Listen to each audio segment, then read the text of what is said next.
유명한 그 뮤지컬 중에 이 버스라는 뮤지컬이 있습니다. 내용은 이렇습니다.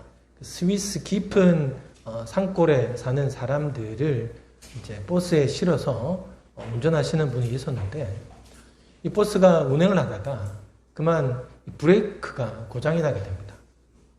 그래서 이 운전기사는 어떻게든 이 차를 갓길로 세우려고 했지만은 워낙 스위스 산골이 험악한 곳이니까 조금만 왼쪽으로 가도 절벽이고 또 오른쪽에 가면 낭떠러지가 있는 곳이라서 쉽게 제어하지를 못합니다. 그래서 이대로 가다가는 가속이 붙어서 결국은 다 죽게 생겼다라고 생각할 그때 어느 지점에 이 건초더미가 가득하게 쌓여 있는 곳을 발견하게 됩니다. 그래서 저곳에다가 좀 위험하지만 그래도 차를 지어 박으면 살 수 있지 않을까라고 생각했는데, 그 건초더미에는 항상 이 버스 기사가 그 길을 지나갈 때 그 버스 기사를 막 기쁘게 맞아주는 한 아이가 늘 있었던 겁니다. 근데 그 아이가 여전히 거기서 이 버스 기사를 맞아주고 있는 거예요. 근데 그 건초더미를 지나려고 하니 이 성격은 다 죽을 것 같고, 아니면 살려면 결국 이 건초더미에 차를 지어 박아야 되는데, 그러면 아이가 죽을 수밖에 없는 그런 상황입니다. 그렇게 고민하다가 어쩔 수 없이 이 버스 기사는 이 건초더미에 이 차를 세우기로 합니다. 그래서 결국은 거기에다 건초더미에 지어박고 아이는 그 자리에서 죽게 됩니다. 차에서 내린 승객들은 자신들이 가까스로 살아났기에 안도의 한숨을 내쉬지만 죽은 아이의 곁에서 이 미안한 마음을 억제하지 못합니다. 근데 승객들을 더 충격으로 몰아넣은 것은 그렇게 죽은 아이가 그 버스 기사의 하나뿐인 아들이었던 겁니다. 이 버스 기사는 자기 아들을 희생하면서 승객들을 살린 거죠. 근데 놀라운 것은 이게 단지 뮤지컬을 위해 지어낸 이야기 아니라 실제로 스위스에서 있었던 사건이었던 겁니다. 그래서 이것을 기념하기 위해서 만든 그 뮤지컬 이 포스터에 보시면 여러분 보일지 모르겠지만 이렇게 기록이 되어 있습니다. My life is the death of the someone. 나의 생명은 누군가의 죽음으로 인해서 존재한다라는 그런 말을 하고 있습니다. 이렇게 의외의 구원을 경험한 그 7명의 승객 모두는 이 충격 속에서 또 새로운 인생의 길을 찾아 이 버스를 타고 떠나게 됩니다. 자, 그리고 이 뮤지컬의 엔딩은 마지막 이런 노래로 마무리를 합니다. 누군가가 사랑했기에, 누군가가 희생했기에 이제 우린 새로운 삶을 살아갈 수 있어요. 여러분, 바로 이 이야기가 하나님께서 우리에게 들려주시는 은혜에 관한 이야기입니다. 우리가 생명을 얻어 살아갈 수 있는 것은 죽은 아들을 가슴에 안고 오열하는 그 아버지의 아픔과 희생이 있었기 때문입니다. 하나님의 은혜는 나 같은 죄인을 살리기 위해서 자기 아들을 죽일 수밖에 없는 선택을 해야 했던 그 아파하는 아버지의 마음을 아는 것에서 시작되는 겁니다. 그래서 성경도 이렇게 말씀합니다. 로마서 5장 8절 말씀해 보면 우리가 아직 죄인 되었을 때 그리스도께서 우리를 위하여 죽으심으로 하나님께서 우리에 대한 자기의 사랑을 확증하셨느니라 말씀합니다. 하나님은 이미 우리를 위해 이런 은혜를 준비하고 계셨다라는 겁니다. 우리가 아직 죄인 되었을 때 우리가 미처 깨닫지도 못하고 자격도 없는 우리에게 베풀어 주신 은혜다라는 거예요. 근데 우리의 착각은 종종 어떤 사람에게는 있는 은혜가 필요할지 모르겠지만은 모두에게는 이런 은혜가 꼭 필요하지 않다라고 생각하며 살아갑니다. 그런데 여러분, 성경은 하나님의 은혜가 필요하지 않는 사람은 아무도 없다라고 말씀합니다. 왜 그럴까요? 하나님은 모든 사람이 구원에 이르기를 원하기 때문입니다. 그리고 그 구원도 바로 하나님의 은혜로 주어지기 때문이다라는 거죠. 그래서 모든 사람에게는 바로 이런 하나님의 은혜가 필요하다라는 겁니다. 그래서 사실은 성경도 이런 은혜를 기록하고 있는 겁니다. 물론 성경을 바라보는 관점이 몇 가지가 있지만 그 중에 하나가 바로 이런 은혜의 관점으로 성경을 바라보는 겁니다. 여러분, 창세기 1장에서 11장까지는 그야말로 우리는 그것을 원역사라고 이야기합니다. 그러니까 어떤 모든 것의 기원이 되는 그런 역사를 기록해 두었기 때문에 창세기 1장부터 11장까지는 인간의 어떤 그 역사로 그 연대를 사실은 측정할 수가 없습니다. 태초에 하나님께서 인간을 만드셨는데 그 태초를 정확하게 측정할 수는 없는 거죠. 그래서 정확하기로는 아브라함 시대부터 느헤미야 시대까지, 그러니까 신약으로 넘어가는 중간기 시대 400년을 빼고는 아브라함부터 느헤미야 시대 그 연대를 기록하고 있습니다. 그러니까 횟수로 치면 한 1600년에서 한 1700년 사이의 역사를 기록하고 있는데, 자, 그러면 구약에서는 그 1600년, 1700년의 모든 역사를 다 성경에 기록하고 있습니까? 그렇지는 않습니다. 그죠? 그렇지는 않지만은 그 장구한 세월 동안에 일어난 일들 중에 1%도 안 되는 그 이야기들이 기록되어져 있는데, 근데 그 기록의 대부분의 내용이 어떤 내용 같습니까? 한편으로 보면 하나님께서 아브라함을 불러서 이스라엘이라는 나라를 세우시고 결국은 이스라엘이라는 나라가 심판당하는 것으로 끝나는 게 구약의 역사예요. 그러면 그 장구한 그 세월 동안에 하나님께서 하나님의 백성을 부르셨지만 그들이 불순종함으로 결국은 하나님께 심판을 받고 멸망당하는 그 이야기만 구약에 기록되어져 있느냐라고 생각할 수 있겠지만은 그렇지는 않습니다. 근데 왜 이런 심판의 말씀이 주를 이루는 듯하게 우리에게 느껴지는 걸까요? 그것은 바로 제발 너희 후손들이라도 그렇게 살지 말라는 이 하나님의 마음입니다. 그래서 1600년, 1700년 동안의 어떤 사건들을, 한 1% 미만의 사건들을 기록하고 있지만은 그것이 심판에 관한 이야기지만은 사실은 눈에 보이지 않는 99% 이상의 사건들은 하나님의 사랑과 은혜에 대한 이야기를 하고 있는 겁니다. 자, 그래서 그런 관점으로 한번 성경을 보면 창세기 6장 8절에 보면 이렇게 시작합니다. 노아는 여호와께 은혜를 입었더라라고 그렇게 기록하고 있습니다. 성경은 어떤 노아 개인의 어떤 신앙적 경건함을 기록하기 위한 책도 아닙니다. 노아 한 사람이 은혜를 입었다라는 것을 말하고자 하는 것도 아닙니다. 하나님의 은혜로 말미암아 노아 시대에 많은 사람들이 다 멸망하고 심판당해야 한 그 중에도 하나님께서는 구원을 위해 방주를 준비하고 계시는 구원의 이야기입니다.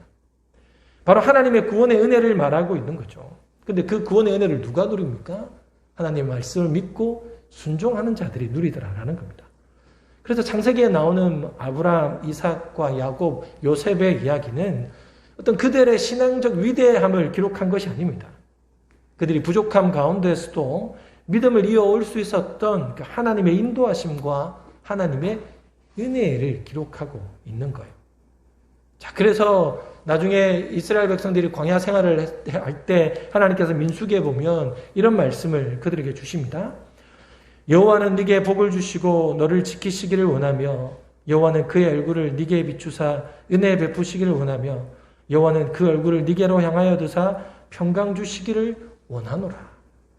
자, 하나님께서 주시는 축복의 내용입니다. 사실 출애굽 과정에서 이스라엘 백성들이 얼마나 사실 변덕스럽고 또한 미련했고 또 원망하고 이 불평하는 하나님께 불순종하는 그러한 삶을 살았습니까? 하지만 그러한 그들을 향한 하나님의 마음은 축복이었던 겁니다. 그들이 그렇게 살아감에도 불구하고 끝까지 그들을 향해 은혜를 베푸시기 원하시는 하나님의 마음을 말씀하고 있는 거예요.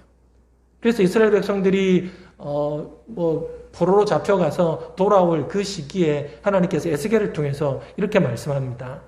너희는 너희가 범한 모든 죄악을 버리고 마음과 영을 새롭게 할지어다. 이스라엘 족속아 너희가 어찌하여 죽고자 하느냐? 주 여호와의 말씀이니라.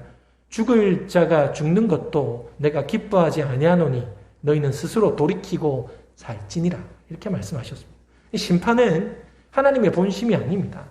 하나님의 본심은 사랑이고 구원이고 축복입니다.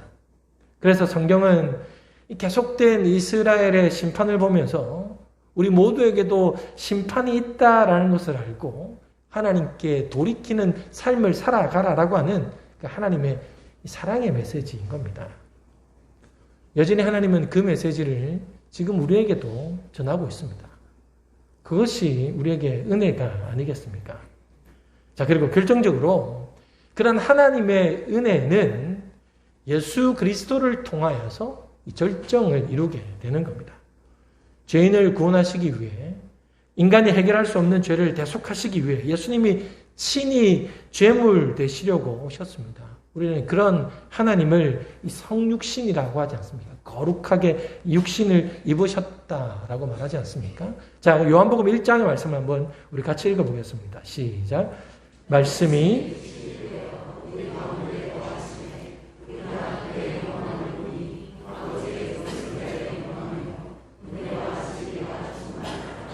자, 바로 성육신하신 예수님 안에 은혜가 충만하다라고 합니다. 그러니까 사실 예수님 그 자체가 은혜다라고 말씀하고 있는 것과 같은 겁니다. 자, 그리고 계속해서 이렇게 말씀합니다. 요한이 그에 대하여 증언하여 외쳐 이르되 내가 전에 말하기를 내 뒤에 오시는 이가 나보다 앞선 것은 나보다 먼저 계심이라 하는 것이 이 사람을 가리킴이라 하니라. 우리가 다 그의 충만한 데서 받으니 은혜 위에 은혜를 하라고 말씀합니다. 예수님이 은혜가 충만한데 예수님이 은혜이신데 그 충만한 데서 우리가 은혜를 받으니 은혜 위에 은혜다라고 말씀합니다. 여기서 은혜가 무엇이겠습니까? 바로 우리를 구원에 이르게 하시는 그 하나님의 은혜를 말씀하는 겁니다. 자, 그래서 15절을 다시 한번 보면 내가 전에 말하기를 내 뒤에 오시는 이가 나보다 앞선 것은 나보다 먼저 계십니다 라고 말씀합니다. 자, 그러니까 우리의 구세주로 오실 분이 있는데 그분이 바로 이 사람이다. 자, 그런데 전에는 이 사람이 바로 예수님인지 몰랐다. 그 구세주가 예수님인 줄은 몰랐다는 겁니다. 하지만 이제는 그분이 바로 예수님이다라는 사실을 알았습니다. 그 예수님이 우리에게 구원의 은혜가 되시는 분이다라는 겁니다. 그러니까 다시 말씀드리면 이 하나님의 은혜라는 것은 이렇게 아는 것에서부터 시작되는 겁니다. 나 같은 죄인을 살리기 위해서 자기 아들을 죽일 수밖에 없었던 그 아버지의 마음을 아는 것에서 시작하는 겁니다. 왜냐하면 나의 죄를 대신하여 죽으신 분이 예수님이라는 사실을 알면 그것이 은혜가 아닙니까? 하나님은 이미 나를 위해 자신의 외아들을 죽이시면서까지 사랑하시니 그 사랑이 변할 수 없는 것임을 아는 것, 이 아는 것이 은혜의 시작이라는 겁니다. 제가 이런 말씀을 자주 드렸던 것 같아요. 왜 하나님의 사랑이 변함이 없느냐? 변할 수밖에 없는 게, 변하지 않을 수밖에 없는 게, 하나님이 이미 우리를 사랑하시고 구원하시기 위해서 가장 아끼는 아들을 죽이시면서까지 사랑하셨기 때문에 하나님의 사랑은 변할 수가 없는 겁니다. 하나님의 사랑이 변하면 자신의 아들을 죽인 것을 헛되게 하는 것이기 때문에 하나님의 사랑은, 우리를 향한 그 사랑은 변할 수가 없다라는 게 성경의 진리입니다. 그러니 이것을 아는 사람은 어떻게 하겠습니까? 어떤 삶 가운데서도 하나님 앞에 돌아가고 하나님 앞에 회개하는 삶을 살아가게 되더라는 겁니다. 여러분, 이게 은혜가 아닙니까? 이 구원의 은혜에 내 공로가 있습니까? 노력이 있습니까? 없습니다. 그래서 은혜인 겁니다. 성령의 사람이라고 불리는 이 토레이 목사님의 일화가 하나 있는데, 이 한 성도가 이 목사님을 찾아와서 자기 고민을 털어놓습니다. 목사님, 저는 예수님을 믿으려고 해도 예수님 믿는 것이 잘 되지 않습니다. 어떻게 해야 합니까? 라고 했더니 목사님이 그러면 이렇게 기도하십시오. 하나님, 나 자신을 바르게 알게 해 주십시오. 라고 그렇게 기도하라는 겁니다. 그래서 이 성도님은 이 말을 따라 계속해서 기도합니다. 그렇게 기도했더니 정말 하나님 앞에서 자신이 어떤 사람인지를 알았다는 거예요. 나는 하나님 앞에서 너무나 추하고 더럽고 악한 죄인이더라는 겁니다. 그래서 그걸 알고 나니까 이제 정말 나 부끄러워서 살 수가 없는 겁니다. 교회 가도 나같이 추악한 죄인이 이렇게 살아도 되겠나? 난 너무 부끄러워서 하나님 살 수가 없는 겁니다. 그래서 다시 목사님이 찾아왔어요. 목사님, 나는 정말 부끄러워서 살 수가 없습니다. 어떻게 합니까? 그랬더니 목사님이 또 이렇게 말씀합니다. 자, 그러면 하나님께 그 십자가의 은혜를 깨닫게 해달라고 기도하십시오. 그래서 그 성도는 또 하나님께 십자가의 은혜를 깨닫게 해달라고 기도합니다. 그랬더니 하나님께서 그 여인에게 자신을 위해 피 흘려 죽으신 그 예수님을 깊이 만나게 해 주었던 겁니다. 그러면서 하나님 앞에서 죄인인 자신을 발견하고서 이 십자가를 바라보니 자신을 향한 하나님의 사랑과 그 은혜가 얼마나 큰지를 깨닫게 되었다는 겁니다. 여러분, 이렇듯이 은혜는 자신이 죄인인 것과 그런 나를 사랑하시고 구원하셨다는 사실을 알고 체험하게 될 때 온전히 주어지는 겁니다. 그래서 오늘 본문에도 보면 사도 바울은 그것을 구체적으로 이렇게 설명하고 있는 거예요. 이미 바울이 그런 은혜를 체험하고 깨달았기 때문인 거죠. 자, 10절 말씀 우리 같이 한번 읽어보겠습니다. 시작. 그러나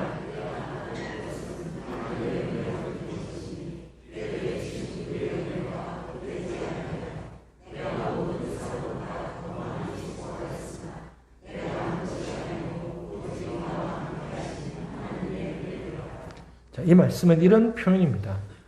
나의 모든 것이 또 내 것도 아니고 또 나의 노력으로 된 것이 아니라 하나님의 은혜로 주어졌다라는 겁니다. 그래서 그 은혜를 헛되지 않게 하기 위해서 누구보다도 열심히 살아왔습니다. 누구보다도 수고하고 헌신하며 살아가서 정말로 어떤 그런 열매를 거두게 되었다라는 겁니다.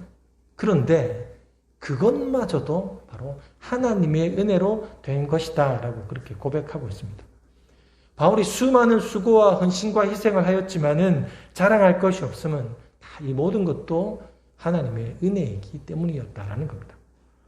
그래서 여러분, 은혜로 산다라는 것은 쉽고 편하게 살아간다라는 게 아니에요. 살아간 모든 삶이 하나님께로부터 비롯되었음을 고백하는 어떤 자족과 믿음의 삶이다라는 겁니다. 이처럼 믿는다는 것은 예수 그리스도의 십자가를 통해 하나님의 은혜에 눈을 뜨는 겁니다. 우리가 부모님의 은혜에 눈을 뜨는 것을 철이 들었다라고 하지 않습니까?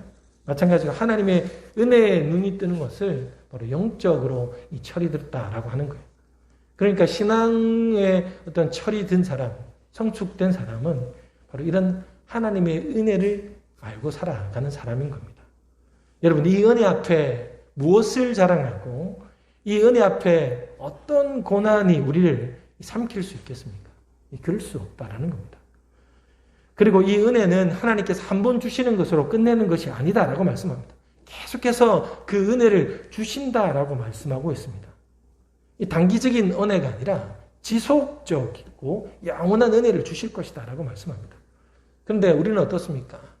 우리는 그 하나님 앞에 그냥 아주 옛날에 그 은혜 한 분만으로 겨우겨우 생명을 유지하고 있지 않습니까? 예전에 주셨던 그 단기적인 한 번의 은혜만 붙들고 겨우 살아가는 그런 삶을 살고 있지는 않습니까? 근데 성경을 보면 하나님이 그렇게 한 번 주시는 것이 아니라 계속해서 우리에게 은혜를 주신다라고 말씀하는데, 우리가 좀 전에 읽었던 요한복음 1장 16절 말씀 우리 다시 보겠습니다. 자, 시작. 우리가 다 그의 충만한 데서 받으니 은혜 위에 은혜를 하. 자, 은혜 위에 은혜다라는 표현을 영어 성경에 보면 one blessing after another 이렇게 이야기합니다. 한 번의 축복과 그리고 그 뒤로 이어지는 또 다른 축복이다라는 그런 표현입니다. 그러니까 이미 주어진 은혜는 정말 구원의 은혜가 아닙니까? 그러나 그 은혜 뒤에 계속해서 따르는 은혜가 있다라고 말씀하고 있는 거예요. 즉 끊임없이 지속적으로 주시는 하나님의 은혜를 말씀하고 있습니다. 이처럼 여러분, 하나님은 우리에게 계속해서 은혜 베푸시기를 원하십니다. 그것은 구약시대 때부터 지금까지도 여전히 우리에게 은혜 베푸시고자 하시는 분이 하나님이다라는 겁니다. 그러면 우리에게 필요한 게 뭡니까? 이렇게 하나님께서 날마다 지속적으로 끊임없이 주시고자 하는 그 은혜를 누리는 삶을 살아가야 되지 않겠습니까? 10년 전, 20년 전, 30년 전 한번 주셨던 그 은혜만 붙들고 살 게 아니라 지금도 주시는, 현재도 우리에게 주시고자 하는 그런 은혜를 누리는 삶을 사는 그리스도인이 되어야 되지 않겠습니까? 자, 그러면 그런 삶을 살기 위해서 우리는 어떻게 해야 되느냐? 그 첫 번째가 바로 십자가를 바라보는 삶을 살아가야 합니다.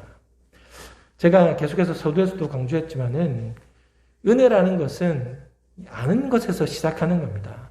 내가 얼마나 죄인인지, 또 그런 나를 당신의 아들을 죽이시면서까지 사랑하시고 구원하신 하나님의 마음을 알 때 우리는 은혜가 시작되는 거예요. 자, 그런데 그 모든 것을 담고 있는 대표적인 것이 뭐냐? 십자가라는 겁니다. 십자가에 하나님의 메시지가 다 있습니다. 그래서 예수님께서도 그 십자가에 죽으시면서 다 이루었다라고 말씀하신 겁니다. 십자가를 보면 하나님의 사랑을 보게 되고, 십자가를 보면 예수님의 희생을 보게 되고, 십자가를 보면 죽을 수밖에 없는 나를 대신해 죽으시며 구원해 주신 은혜를 보게 되는 게 아닙니까? 그래서 우리는 십자가를 날마다 바라보며 은혜를 되새겨야 하는 거예요. 이 십자가는 그것을 리마인드 해주는 겁니다. 그런데 여러분, 우리에게 있는 이 은혜를 사라지게 하는 게 뭡니까? 하나님의 은혜에 대해서 감사하지 못하게 하는 게 뭡니까? 결국은 불평하고 불만하고 원망하고 남들과 비교하면서 살아갈 때 그런 은혜가 사라져버립니다. 근데 십자가를 보면 이 불평과 원망이 사라집니다. 여러분, 우리는 왜 하나님 나에게만 이런 일이 일어납니까? 왜 나에게만 이런 불행과 고난이 있습니까? 라고 원망하고 불평할 수도 있지만은 십자가를 보면 그런 게 사라집니다. 왜 그렇습니까? 그 십자가에 예수님이 고난당하시며 죽으셨기 때문입니다. 아무 죄도 아무 흠도 없으신 예수님이 나의 죄 때문에 나를 구원하시기 위해서 피 흘리시고 고통당하시고 고난당하시며 죽으시는 오롯이 그 모든 것들을 혼자 감당하신 것이 바로 십자가이기 때문입니다. 그런 십자가를 보면 왜 나에게만 이런 고난이 아니라 예수님도 저렇게 고난을 당했으니 나도 당하는 것은 어쩌면 당연한 것이 아니겠느냐라고 깨닫게 해주는 겁니다. 그래서 원망과 불평이 은혜를 빼앗아가는 것을 도로 찾게 해주는 것이 십자가다라는 겁니다. 그러므로 여러분, 날마다 십자가를 바라볼 때 우리는 은혜를 누리며 살아갈 수 있는 겁니다. 마지막으로 우리는 어떻게 계속해서 이 은혜를 누리며 살아갑니까? 그것은 말씀 앞에 순종하는 삶을 살아갈 때 가능한 겁니다. 여러분, 한번 우리 삶을 돌아보세요. 불순종할 때 우리 가운데 기쁨이 있던가요? 정말 불순종할 때 신앙을 기꺼이 하나님께 감사하는 마음으로 드려지는 삶이 사라지던가요? 불순종의 죄는 우리에게 있는 평안과 우리에게 주신 하나님의 은혜를 다 깨워버립니다. 그러니 불순종하면서 어떻게 은혜 안에 살아갈 수 있겠습니까? 그럴 수 없습니다. 그러므로 말씀 안에 순종하는 삶이 하나님의 은혜를 계속 누릴 수 있는 겁니다. 물론 우리가 말씀 앞에 순종하는 것은 우리의 손해이기도 하고 또 실질적으로 말씀의 순종은 우리의 희생이기도 합니다. 그러나 그렇게 손해보며 희생하며 말씀을 따를 때 진정한 은혜가 주어지는 겁니다. 하버드 대학의 생물학자이자 개미 전문가로 알려진 에드워드 윌슨 교수가 자신의 어떤 개미 연구를 통해서 아주 흥미로운 결과를 발표합니다. 개미 집안에 있는 이 개미는 그 개미가 죽어도 이 개미가 죽었다라는 사실을 아는 데는 며칠이 걸린대요. 왜냐하면 이 개미들은 우리처럼 눈으로 보는 게 아니라 이 후각으로 이 모든 것을 판단한다라는 거예요. 그러니까 개미가 옆에서 죽어도 죽었는지 모르는 거예요. 그런데 어떻게 하느냐? 이 개미가 죽으면 이 몸에서 이제 몸이 부패하면서 화학 물질이라는 그 올레산이 나온다고 합니다. 올레산이 나오면 그제서야 개미들이 그 냄새를 맡으면서 이놈이 죽었구나 이렇게 아는 거예요. 그렇게 죽으면 이 개미들은 그 죽은 개미를 빨리 자기들의 개미 무덤으로 다 옮겨버린답니다. 근데 더 재밌는 거는 살아있는 개미에게 이 올레산을 약간 칠하잖아요. 그러면 살아있는 개미들이 어떻게 하겠습니까? 그 올레산 칠해 있는 이 개미도 죽은 줄 알고 얼른 잡아다가 이 개미 무덤으로 보내버린다라는 거예요. 그런데 살아있는 개미는 그곳에서 죽는 게 아니라 자기 몸에 붙어있는 이 올레산을 다 깨끗이 청소하고 난 다음에 다시 개미 집으로 돌아온다라는 겁니다. 이것이 바로 살아있는 개미이기에 가능한 거예요. 살아있으니 자기가 죽었다라고 치부하는 그 올레산을 다 제거하고 다시 삶으로 돌아오는 겁니다. 여러분, 우리가 이렇게 말씀 앞에 살아있는 자가 되어야 하는 겁니다. 말씀이 계속해서 우리에게 지금 말씀을 주고 있는데 우리는 마치 말씀 앞에 죽은 자처럼 전혀 말씀을 반응하지 않으면 그야말로 죽은 자인 거예요. 우리는 그 은혜 안에 살아갈 수가 없는 겁니다. 결코 말씀을 역사할 수도 없는 거예요. 그래서 로마서 6장 11절과 11절을 보면 이렇게 말씀하는데 우리 같이 한번 읽어보겠습니다. 시작. 이와 같이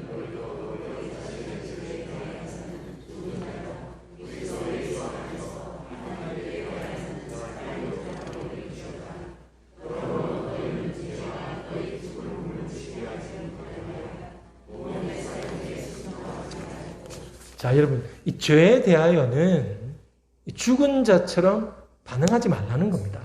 그런데 반대로 하나님의 말씀에는 정말 살아있는 것처럼 빠릿빠릿 반응을 하라라는 그런 겁니다. 그래야 죄가 우리의 몸을 지배하지 않고 은혜가 우리를 지배하는 겁니다. 마치 개미들이 올레산에 민감하게 반응하여서 그 죽음의 자리를 피하려고 하는 것처럼 우리도 죄가 아닌 하나님 말씀에 민감하게 반응하며 살아야 한다는 겁니다. 이 개미 연구 결과에 의하면 이 개미들이 그 올레산에 민감하게 반응하는 이유가 뭔가 하면 올레산이 나왔다라는 것은 이제 죽었다라는 걸 자기들 감지하는 거잖아요. 그러면 죽었다라는 것은 어떤 이유가 분명히 있기 때문에 죽은 게 아니겠습니까? 그래서 이 개미들이 왜 이 올레산이 나오는 개미들을 빨리 해치는가 하면 자기들도 이 죽은 자와 똑같은 이유로 죽는 것을 피하기 위해서 그렇다라는 거예요. 마찬가지로 우리가 그래야 하는 겁니다. 이스라엘 백성들을 죽음으로 이르게 한, 심판으로 이르게 한 이 불순종이라는 그 올레산에 우리가 민감하게 반응하여서 이 순종으로 이어져야 한다라는 겁니다. 그래야 은혜를 누릴 수 있는 겁니다.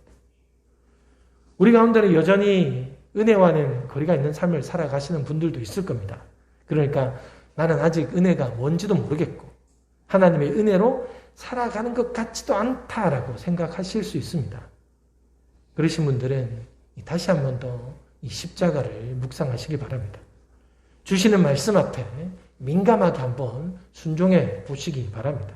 곧 하나님의 은혜를 누릴 것이라고 확신합니다. 물론 우리는 눈에 띄는 어떤 사건만이 은혜다라고 할 수 있습니다. 하지만 그렇지 않습니다. 하나님은 우리에게 이 구원이라는 엄청난 크신 은혜를 주셨지만 눈에 보입니까? 그렇지 않습니다. 마찬가지로 그 은혜 위에 은혜를 주실 때도 사실 우리의 눈에 보이지 않는 은혜가 너무나 많은 겁니다. 우리는 여전히 그런 은혜 가운데 살아가고 있는 거죠. 요즘 저도 이 텃밭을 키우는 재미가 있습니다. 작년에는 뭣도 모르고 했다가 요즘엔 그래도 많이 관심을 갖고 보게 되는데, 근데 작년에를 보면 작년에 고구마를 심었는데 진짜 물 한 번 제대로 주지 않았던 것 같아요. 그런데도 고구마가 이따만한 고구마가 막 나오더라고요. 물론 중간중간에 물은 좀 줬지만은 야, 그래도 저렇게 보살펴지도 않는데 어떻게 살지? 어떻게 삽니까? 밤에 내린 이슬이 있지 않습니까? 그죠? 그런 것으로 인해서 살더라라는 겁니다. 이 하나님의 은혜가 이런 겁니다. 우리를 만족시키는 비가 매일 내리는 것이 아닌데 우리의 삶을 바꿔놓는 놀라운 일이 매일 일어나는 것이 아닌데, 근데 놀라운 일은 우리 눈에 보이지 않는 그 이슬 같은 은혜가 늘 우리 주변에 떠나지 않더라는 겁니다.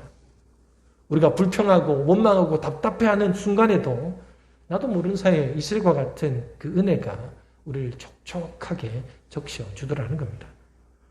비 한 방울 내리지 않아 곧 죽을 것 같았던 순간도 돌이켜보면 우리를 충만케 하시는 하나님의 은혜가 있었던 겁니다. 그런 것을 경험한 바울은 오늘 본문에서 바로 나된 것은 하나님의 은혜로 된 것이다 라고 고백할 수 있었던 겁니다. 여러분, 우리는 자주 이런 말을 하죠. 지나온 삶을 돌이켜보니 참 은혜더라. 그렇죠. 사실 이렇게 고백할 수 있는 사람들도 참 훌륭한 신앙이다 라고 생각합니다. 그런데 이제 여러분, 지나온 삶을 은혜다 라고만 고백하지 말고 우리 이제는 지금 이곳에서 하나님의 은혜를 고백할 수 있어야 합니다. 하나님은 은혜 위에 은혜를 주시는 분, 이미 우리를 구원케 하신 크신 은혜를 주셨지만 여전히 지속적이고 끊임없는 은혜를 주시는 분이 하나님이시기 때문에 이제는 과거의 삶이 은혜가 아니라 지금 우리의 삶이 은혜가 될 수 있는 삶을 살아갈 수 있기를 간절히 소망합니다. 여러분, 그러므로 십자가를 바라보십시오.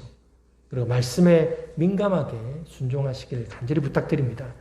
이런 삶을 통해 은혜 누리는 삶을 지속해가는 우리가 되기를 주님의 이름으로